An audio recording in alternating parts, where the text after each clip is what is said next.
Hi, guys. My name is Nadia Andreeva. I'm a wellness coach and Ayurveda expert. And today I'm doing an interview with one of the women that I admire the most in the area of functional medicine.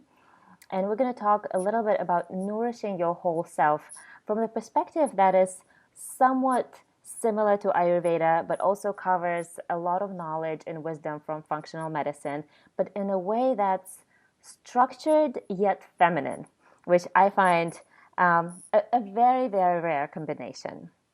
Um, Dr. Deanna Minich is an internationally recognized teacher, author, scientist, speaker, and artist. And I have heard her speak at the Functional Medicine Conference to a lot of doctors in a very scientific language, and then talk to women in a just open, beautiful, easy to understand language. So you actually speak both languages, which is very rare. Um, she has more than 20 years of diverse, well-rounded experience in the fields of nutrition, functional medicine, including clinical practice, research, product formulation, writing, and education. Her doctoral PhD research focused on essential fatty acid absorption and metabolism, and her master's degree allowed her to explore the health benefits of the colorful plant-based carotenoids. She has authored 5 books on health and wellness, over 15 scientific publications. Currently, she is the faculty of the Institute for Functional Medicine and the University of Western States. She has developed an online certification program for health professionals so that they can apply the color-coded 7 systems of full-spectrum health in their practice. Her lectures are heard by patients and practitioners throughout the world. And Dr. Minich has a huge passion for teaching a whole self approach to nourishment and bridging the gaps between science, spirituality, and art and medicine. And you do it so beautifully. Oh, thank you so much, Nadia. That was such a wonderful, warm introduction. So I'm really happy to dive into the topic of nourishing your whole self and introduce some of your concepts, and then hopefully introduce your book and the program for people who are more interested in exploring the topics deeper. So I think what I found unique about your approach to food and nutrition is that working with women, I noticed that women crave beauty and ease in their nutrition. So the approaches that are very scientific, very structured, that revolve around counting nutrients or counting calories or vitamins, those approaches make women rigid. So we lose our fluidity and then start resisting that approach. So the approach is usually, especially in diets, is very masculine. And for you, the approach, especially when I was going through your Detox program, is very feminine. It's almost like a game where everything is color coded, it's beautiful. So it turns more into a game Hmm. versus a restrictive approach of don't eat that, count your calories, watch this and that. When you start looking for beauty, it completely changes your perspective. Hmm. So tell me a little bit and tell the viewers, how did you come to that? Or what led you to that approach? Well, thank you for mentioning this idea of feminine and masculine because I really do think that we see those elements throughout health and wellness and medicine. And I've always been a very masculine woman. I grew I would up, never guess. liking science and I feel like our society cultivates women to be in the mode of being competitive, being goal oriented, being ambitious, being organized, being a working mom that can juggle multiple things with ease and grace and still look good. And I just don't think it's realistic. And for me, my path started to change when I started to develop issues with my ovaries and my uterus. And this happened in my late 20s, where I was diagnosed formally with endometriosis. I developed a block in my left ovary. And I had these problems for many years, but really never investigated them because I was too busy and tried to focus on other things. So, one of the things that I did in order to get well was I took a masculine approach. Mm-hmm. So I followed nutrition in a very hormone balancing way. I mean, I was teaching all of this information to practitioners all over the world. So I would follow certain ways of eating and I would take certain supplements. I mean, everything was rigid and, formulaic. So every day I had a protocol. Hmm. And then I started in my 30s, and I still had all these issues, even though I was able to help myself and, I cleaned up my diet. I mean, I know all these things. I have a master's and a PhD in nutrition. So it was like, I know these things, right? But why aren't they working for me 100%? Hmm. So I did multiple things simultaneously. I began looking at other modalities outside of nutrition. I got into mind body medicine. I started working with a shamanic practitioner. I started painting. And I would say that it's hard to isolate and say which of these things created the healing for me on my path and allowed me to become more, I would say, comfortable with being feminine Hmm. because I haven't always been. In fact, for many years, I felt like being feminine meant that I was weak, meant Hmm. that I wasn't able to kind of take on the world. And it didn't feel strong enough for me. Like I really, and there are such amazing women that really embrace the masculine and the feminine. But I didn't know this. I mean, I really had to, I'm 45 now. And so it took me some years to really understand how to balance these things. So one of these things was art. Hmm. And I started seeing life in colors. Like I really became like when I would meet somebody, I mean, even you talking with you right now, the way I perceive you is like I'm listening to what you're saying, but then I'm also picking up, you have certain colors, you have a certain energy. And Which this, colors? to me, you are, I feel it's kind of like a soft melon. It's like an orange, but it's not a bright orange. It's like a soft melon peach color that is almost like the color of a sunset, like that. So Interesting. like, so I just kind of connect with people. And then you also have, some blue. You have some blue tones to you as well. And to me, I translate, and people change in their colors all the time. But as I'm talking with people or as I meet people, I'm already assessing like my right brain is saying one thing and my left brain is doing another, and I'm integrating them.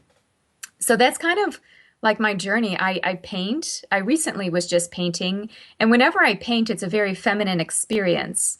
So I just get into the can. In fact, I just made a painting recently where I put the paintbrushes away sometimes because they are just too specific for what I want. So Hmm. I might use rags or I use my hands. Some of my favorite paintings are just simply using my hands and creating spiral shapes and just very organic shapes, and they're not neat and rigid and organized. They're actually kind of chaotic and juicy and sensual. So, and my Oh, husband has said, he said, Deanna, this looks like your ovaries and uterus. interesting. Yeah, they're like, swirls and, Yeah. kind of a uterus, kind of a shape. So I think now in my mid 40s, I kind of look at my life and I really strive for the balance. I look for the softness. Even this morning, I was really reflecting on this word kept coming to me about softness, the Hmm. exact word. It was just like, be soft in the moment. And usually in the moment, I'm trying to squeeze in as much as I can. I mean, next to me, I have my to-do list. I'm thinking about like all the emails I have to get to and, all the social media feeds and things that I have to respond to. But then there's this moment that I come into my softness. And I really do feel this is so important. It's not just important for women. The women that know men have to also allow them to express their softness. Because men are not, they have feminine just like we have feminine Hmm. energy, right? We have masculine, they have masculine energy. It's a little bit different in terms of the balance. But I feel for women to come into proper alignment with that feminine flow, we also have to support the feminine in the men in our lives, whether they're brothers, fathers, grandfathers, boyfriends, husbands, partners, whatever it is. When we show our feminine and our softness, it gives other people the permission to be soft too. Yeah. It's so interesting that you spoke about it. I definitely want to come back to touching things with our fingers because over this weekend, I felt really embarrassed with a group of people and we were eating breakfast and I was like, I just want to eat with my hands. Mm. And people were like, okay. um, But what you're saying about fluidity and more feminine qualities, over this weekend, I met with a shaman and his beautiful wife, and we were talking about the waters and the how basically in a traditional American Indian culture, the water element is so appreciated, and there's prayers for the water, there's altars for the water, and the reason what you mentioned, the reproductive system, the abundance, intuition, all of it is connected to the water element. Yeah. And pure water, besides being 75% of our body and the planet, and being the main source of hydration and detoxification, it is the source of fluidity, flow, intuition. Yeah. So connecting to that water element and to those who live in the water, like Hmm. fish, and um, that allows to support that in ourselves as well. And it was interesting because there was a woman who said who was having trouble getting pregnant, and she was saying that she hates water, like, and for her, just listening to that, things really clicked in a way. And in your protocol, you talk about the second chakra and the flow and seafood being supportive to the flow. So, do you want to maybe? Yeah. Can I talk about that? Yes, yes, You mentioned water. The other thing of flow is fats. And yes, so many fats. women have a phobia around fats and oils. I mean, look at the 1990s when we had all of these fat-free products. Yeah. So commercially, we had less fat and more sugar, and sugar aligns to our power center, to what I call the fire. So we expended a lot of fire, but we lost our flow. We lost our emotional connection. We lost the feminine. And I believe that we connect to these qualities through food. And our food trends say something about us. I mean, even when the high protein revolution came up again, and it always comes up every once in a while. Mm-hmm. If you look at the trends of high protein, they happen after 9/11, September 11th. And what we saw there that happened in 2001 was basically we see this transition towards protein, and protein gives us stability. It's very Mm-hmm. masculine. It's paleo, it's masculine, it's grounding, but we don't talk a lot about the fat, about the flow. So with fish, what I love about fish is three things, especially when we talk about feminine energy. Mm-hmm. Number one, the water element, as you mentioned, is something that keeps us flowing. Another thing that keeps us flowing is the omega-3 fats, which are in our foods. And we get that from fish. We also get that from nuts and seeds, which I also see as reproductive foods, right? Nuts and seeds. I mean, Yeah. how appropriate is that? And they're filled with these fats.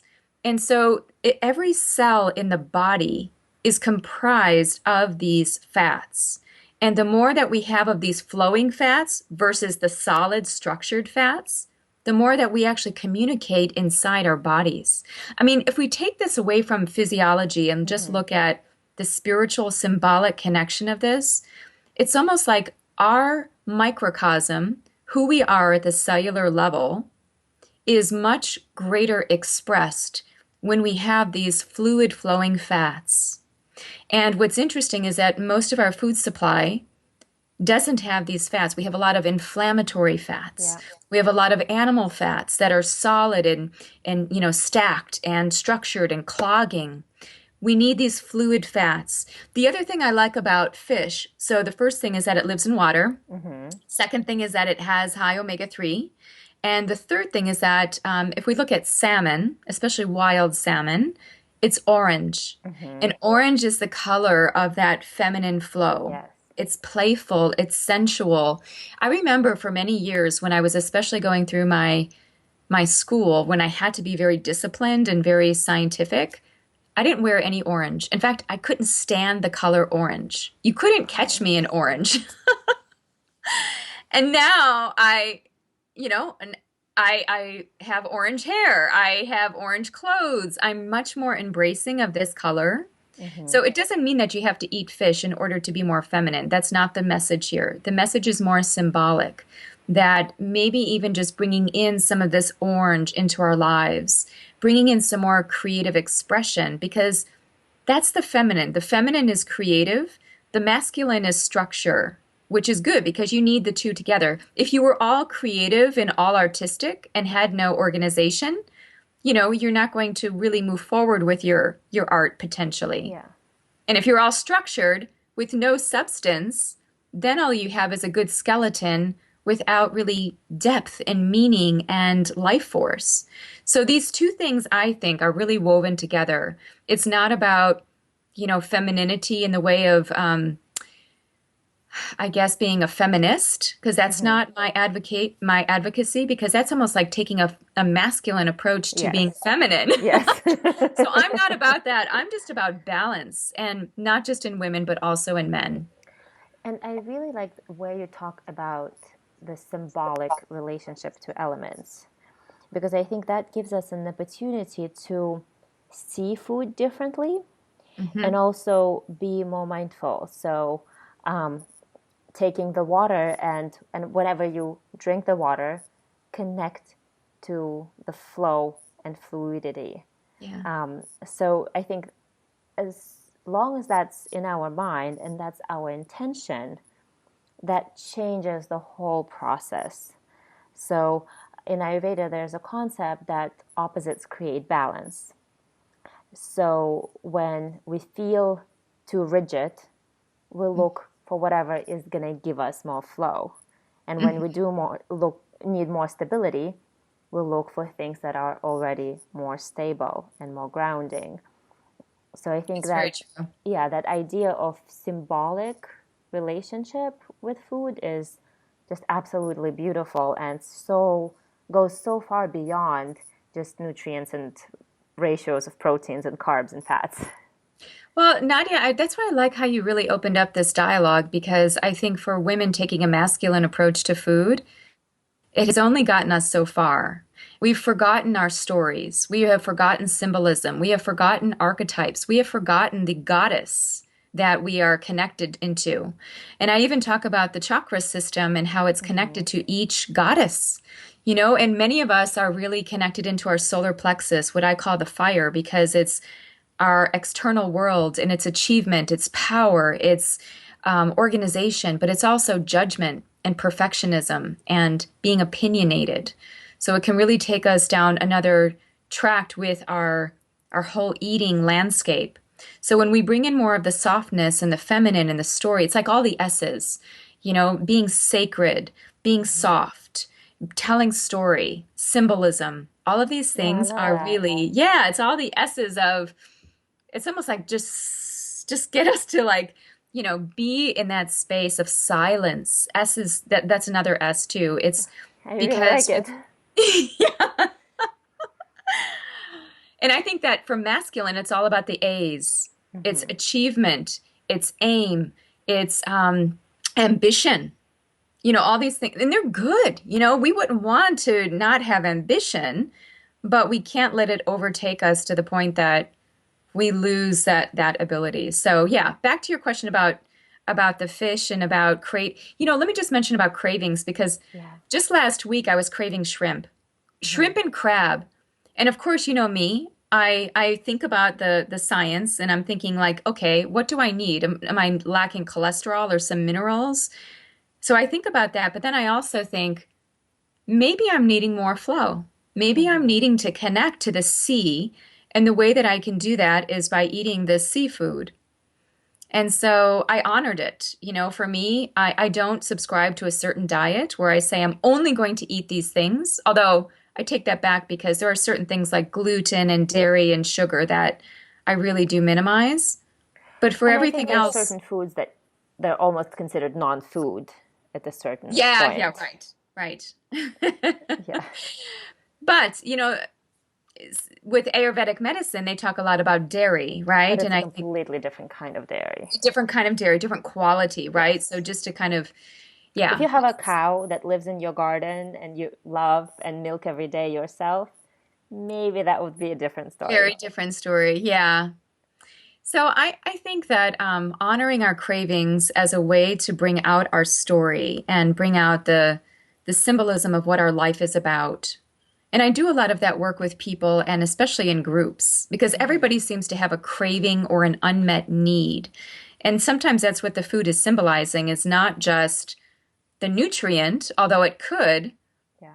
but let's take chocolate. You know, everybody talks about, oh, I need chocolate because I'm lacking magnesium. But if you look at the levels of magnesium in chocolate, it's not like it's so high. There are many Hmm. other foods that are much higher in magnesium than chocolate, but yet we don't crave those foods. So even if it was magnesium, in my system of the seven systems, seven chakras, the way I look at magnesium is it's about conductivity. What do we need Hmm. to kind of continue to transmit? It's a very electrical substance. And so I Hmm. feel like when we're craving magnesium, if that's what we're craving, I'm looking at it not just scientifically in terms of the 300 reactions, but then also what does magnesium really do for us at the symbolic level? You know, I look at all the minerals, they're all about grounding. They're all about life force, electricity, carrying signals. We look at fats, they're about protection and security and Hmm. softness. You know, protein is about structure. All of these things. I have a number of books, and my first book was called Chakra Foods because I started to see when I was in clinical practice that women that would come to me telling me that they have all these symptoms, I was starting to see that, oh, they have cravings for these foods or they don't want to eat these foods. Isn't that interesting? Just like you said, that woman who hated water. Hmm.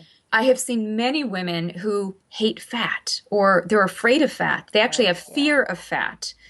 So, and we know that fat is required for fertility, it's Yeah. required for the reproductive system, For it's your required for the brain. brain, every part of the body, right? Yeah. So, I think having that symbolic connection keeps us rooted in the feminine too. Yeah. So it's I find that very insightful that you mentioned that a lot of women are in their um, fire center, going with ambition and activity, which is in a way required by the society if we want to succeed and if we want to stand out. So surrendering to the flow and to the feminine quality or moving into a slower pace, I think a lot of women want it in their head, but at the same time, we're very afraid to slow down and miss out on things, or Yes. to have more Yes. fat and gain weight. So Right.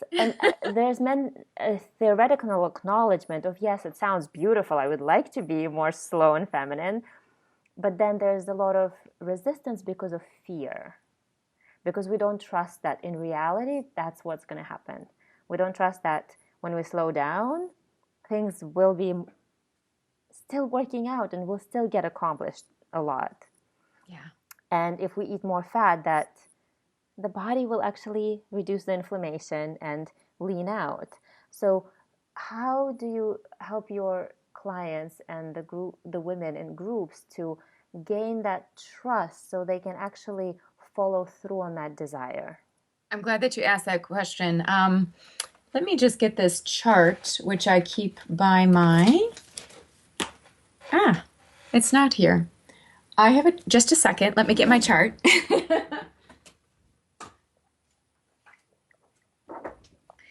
So when I work with people, I like to use a personalized system of, you probably know this because you did whole detox. Mm-hmm. So everybody takes a quiz. It's called Yeah. the spectrum quiz. So then you find out where you are on the spectrum within seven different categories. So each of the categories is represented by a color. Mm-hmm. So let's just say that a woman comes in as being very fiery, and the fire is the yellow color. So this is too much fire, too much power. She's burning out. She's feeling fried. She's not feeling nourished. So what she can do is go down to the flow, bring in some creativity, and maybe it's something simple like just playing with her food, eating with her fingers. So it doesn't have to be like the whole day she's creative. It Yeah. could just be like a meal, you know? An Or it could, element. yeah, or it could just be like drinking a glass of water throughout the day. You know, there can be other scientific things. Or what she can also do So I use this system quite extensively. So Hmm. with the fire, if there's too much, usually the two systems on the other side are out of balance. So then going into the flow or coming up into the love, I call it the love or the heart chakra. So here's where we express more self love, self care, self nurturing, self healing. Here's where we get into it's not so much the playful aspects of the flow, but the more it's almost like letting us be taken care of by people in our lives. Or we just make active efforts to take care of ourselves. Like, for example, my parents were just visiting me, and my mom is one of those people who overextends herself. She takes care of everybody else. She kind of gets burnt out by it, and she's not always taking good care of herself. So I took them out for a foot massage to one of my favorite massage places. And I think my mom was very hesitant to have me treat her to this. Hmm. But I said, no, you need to have this foot massage. After the foot massage, she was so happy and just one big smile, said how much she enjoyed it. She should have done it before. So that's an example of like the heart. You know, I treated her, I supported her, I knew what she needed for her own healing. So if we feel like we're too much in our fire, moving in either direction can be really good. If we're too, there are other things. You know, some women, if we go up to this system, which is the aquamarine or the throat, Hmm. this is another one that I see really big for women. The throat chakra, which I call the truth, is all about how we speak. Hmm. And if you think of it, think of the throat. It's almost like the birth canal of the heart. You know, it's Right, almost I like, like that. yeah, and women have a canal going down. We have a canal going up and out. It's almost like our words, we're Hmm. birthing them. What's coming out from our heart, singing songs, expressing our passions, our desires. These aren't physical creations from the get-go. They're verbal, which can then become physical. And a lot of women have a lot of pain here. They're not speaking their truth. They're Hmm. congested. They're blocked. They're getting thyroid problems. They don't feel free to speak out. Or maybe they're speaking and talking too much gossip, too much lying, too much swearing. I do think that swearing has a certain energy. You I know, think what is it coming really out of our does. mouths? Yeah, that's why, even in the detox, I ask people not to swear, Yeah, to be I'm with really you on that. conscientious. So, so for this one, we can either go in two directions here too. So if somebody is excessive here or low here, we can support that just by itself, or we can also go down into the love, into the heart, and bring up more of our passions so that we get into that rhythm of expressing. We can also bring in some of our intuition and let that come out too through the throat, through the Hmm. speaking, through the voice. So for some women here, what I say is, I want you to hum. I want you to chant. I want you to sing along with a song just once per day, 4 minutes. You know, however long the song is, just let your voice out. There was just a movie at the movie theater. It was about a woman who, it was called Florence Foster Jenkins. It was about a woman who didn't really have a sense of music, but she wanted to sing. And it Hmm. was so important that she sang, and everybody witnessed her singing, even though her singing wasn't very good. And I think we have to get over that complex, like things have to be perfect. You know, women always want to look good, act good. They're so critical of themselves.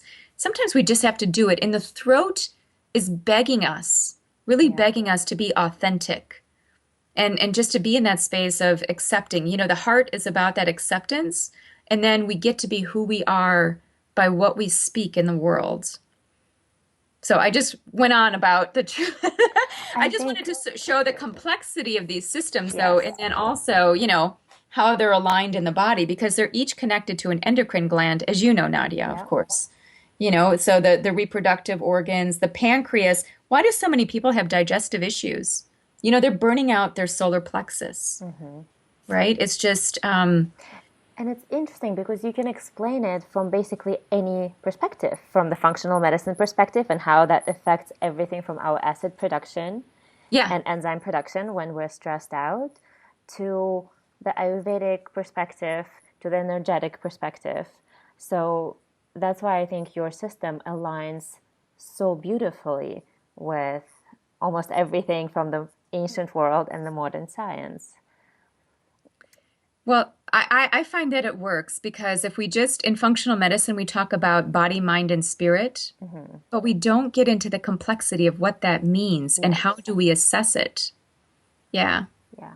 And it's really interesting that you mentioned singing because I think women in general, if we look back, even just 200 years ago, women were singing more, were dancing more, and um, now a lot of it is lost. Yeah, So I I think think so too. it can be an amazing medicine, even if we're not talking about food, but talking about just including a little bit of voice and dancing and a beautiful way to express ourselves in a day-to-day life. Thank you for mentioning that. If we think of singing, often goes together with dancing. Hmm. And dancing is about, down in the lower body. It's with Yeah. the flow and the root. And connecting with your feet. Yeah. And so it's singing and dancing together really make us kind of the upper body and the lower body, really the masculine and the feminine really connect. But yeah, we have lost a lot of that. And one of my shamanic teachers had always said that when we stop dancing and we stop telling stories, we've lost our culture.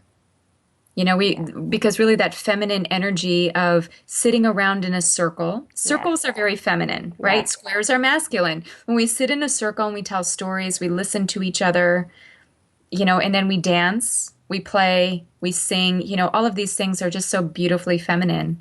And again, I don't think we have to do them nonstop or we don't have to be No. professional artists. We all have that juicy creative flow in us. I I really couldn't agree more. Yeah. And it's another thing that you mentioned about flow. When I was doing your program, the whole detox, we were traveling around the world, and everything was pretty structured because with having a lot of fire in me, I planned everything to the little detail. Um, and I was noticing that I'm craving so much fat. And looking at it from a regular biochemical perspective, I'm just like, it's insane. What am I doing with all that fat? But using your perspective, it really took away the guilt aspect or the Hmm. fear because I was like, that's what I need. Yes. So I need fat, I'm craving fat, that's what I'm going to eat. Yeah. Good. Good that you listen to your body. And nothing bad happened. So for women listening to that, as an example, um, I didn't gain weight. Hmm. My like digestion didn't slow down, and it also didn't last. Hmm. So it lasted for a period of time and then it shifted. Yeah. So I think there's really the intuition that you give women the permission to feel and trust can make a huge difference in allowing the approach to nutrition not to be a point in time where Hmm. that's the way you eat and that's the only approach, but Hmm. to allow them to shift and be fluid, and that allows to adapt to a particular point in life, to a particular age, to a particular stress level. So it's always personalized, but also Hmm. personalized to the time frame Yes. In the moment. in the moment. Yes. I talk about two things with eating. I talk about instinct and intuition. Mm. Instinct is the masculine animal-like force in us that says, I need food now. It's like survival. I need this in order to survive. It's back to the root. Intuition is a higher level order of where you just know something. You don't know how you know it, Mm-hmm. but it keeps coming up. Deanna, you need oranges. Deanna, you need papaya. Deanna, you need bananas, whatever it is. And why does this keep coming up? But there's something there. And we always hear about women's intuition, right? This Yes. sense like it's the sixth sense. And people intuit things through hearing or seeing. Maybe they see something and then they repeatedly see it and then they think, wow, that's like a sign. Or they dream it Mm-hmm. or they smell it. There's so many different ways that we connect to our intuitive sense of just knowing. So when men do that too, it's great because it's connecting into intuition. And I think so many people have replaced intuition with intellect. because intellect feels safer. It feels like, Yes. somebody wrote a book on that and they know they're the authority, and I'm going to put all of my trust into that book and that author, when really, each of us is our own best healer. Yes, but I think from the society perspective, people are taught to put responsibility onto somebody else, Hmm. so they don't trust themselves as much. And in Ayurveda, intuition or the intuitive body, the same as the physical body, has to be developed and nourished. Yeah. Yeah. So I think with intuition, if it's not used or developed, it is basically malnourished. Hmm. So if it's supported with time, it becomes stronger.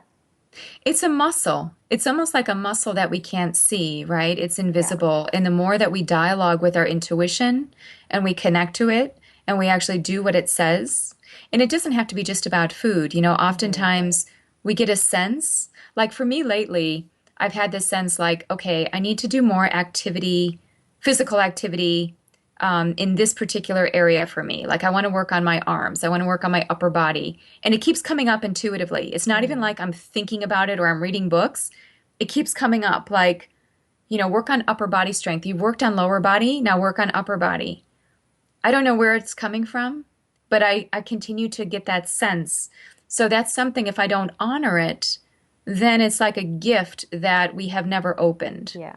And there could be something there as to why maybe I need to change my posture, or maybe I need to create better circulation or lymphatic circulation. I don't know, and I don't want to apply a lot of intellect to it, but it is something that, like, sometimes we get this message, or whether it's eat this food, or don't be with that person, or, and we ignore those messages, Yeah. because it's like, why? I think in part because sometimes it requires work. And oftentimes we Yes. get a little too comfortable with where we are. And it feels like, why should I have to change anything? Everything is good. But maybe your intuition is letting you know that there might be some changes. So it's trying to accommodate. Yeah. That's why we often connect intuition to a psychic sense, kind of like a knowing that goes beyond time, space, and reality. Yeah. I think it's true. I think our lizard brain wants to be comfortable and avoid Yeah. change. And I think being intuitive, being in a flow, being the goddess woman or one of the connecting to one of the archetypes, it does require us to be courageous in many ways. Hmm. Well, and it's just true biochemically too. Courage moves us in the direction of pleasure. We want to move away from pain and into something that has pleasure. Just like survival or sexuality, we don't have sex when we are stressed. Mm-hmm. We're into the survival mode when we are stressed. Our adrenals are in overdrive, so that takes us away from our sensual selves. Yeah. Yeah, so it's pain, pleasure, survival, sex. And so it's like really how do we integrate and have the courage to not make a choice on one path or the other, but to have both. And probably more. And the more that we integrate, I mean, the chakra system is such a great vehicle for that, Yes. because even the ancients knew that we have these rhythms of life force running through us that need to be in that proper balance. And you see that in Ayurvedic medicine, Mm-hmm. with the doshas and with the body, the constitutions. You need to know what your type is and what you're working with, and Yes. then how you bring in your lifestyle to complement that. Yeah. Well, for anyone who wants to experience your work and to experience your approach of nourishing their whole self, of understanding where they need more support, um, how do they go about it? How do they learn more about your books or maybe join your whole detox program? Well, this is actually really good timing because we have a program starting October 1st. I like Oh, to very do the whole soon. detox twice a year, once Mm-hmm. in March and once in October. And people always say, "Oh, that's not a good time for me. I have weddings, or I'm busy. I'm going on vacation." And I always say that's the best time. Yeah. That's when you really do want to be nourished. So you can find more out about Whole Detox through the Whole Detox website, Mm-hmm. which is whole, WHOLE, symbolic-detox.com. And when you go And there, you can get yeah, information. and we'll put the link so it's easier. Yeah, yeah. And the book is on Amazon and it's 400 pages, so it's not a light detox book. It's for Hmm. people who are seriously wanting transformation.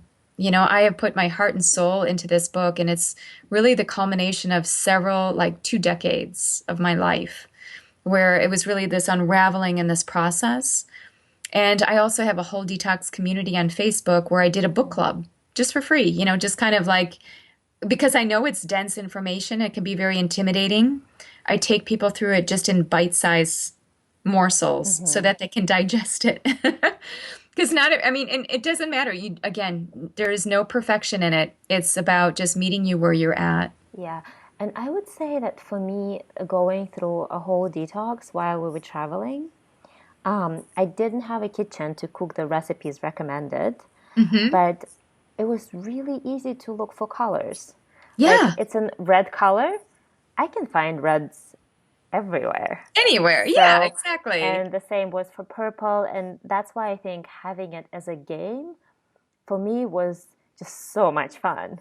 Like a green day, my eyes were automatically looking for green stuff everywhere. Oh, Um, that's great. so I think doing it on a vacation or even at the wedding would really not be a problem at all. Um, And so even if you can't do the foods, there are 7 things for every day what you can choose from. yeah, So people can do the affirmation or they can do the movement or the meditation. So yeah, so glad that you did the program. I hope that you'll join us again in October. yeah, I had a really good time with it because I think gamification Yeah, for women in a very structured world is just a really key to success. to make it Um, fun. Yeah. so, guys, if you have a chance, please um, check out the program because I found it, out of all functional medicine stuff, probably one of the most fun programs there is.